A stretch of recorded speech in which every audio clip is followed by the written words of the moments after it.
युद्धविराम बीच लेबनानमा इजरायली आक्रमण 14 जनाको मृत्यु।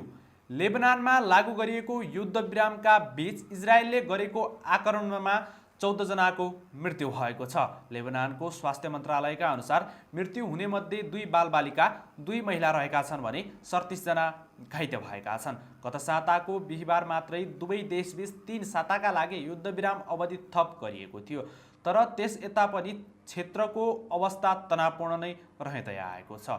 सम्झौता अनुसार इजरायललाई आफ्नो सुरक्षाका लागि आवश्यक कदम चाल्न अनुमति दिइएको छ। आक्रमण अघि इजरायली रक्षा बल आइडिएफका प्रवक्ताले दक्षिणी लेबनानका केही गाउँका बासिन्दाहरूलाई तत्काल स्थान खाली गर्न चेतावनी दिएका थिए। त्यहाँ बसिरहनु ज्यानका लागि जोखिमपूर्ण हुने बताइएको थियो।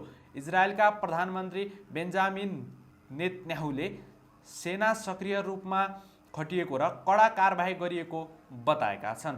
उनले हिजबुल्लाहका गतिविधिले युद्धविराम उल्लङ्घन गरिरहेको आरोप पनि लगाएका छन्।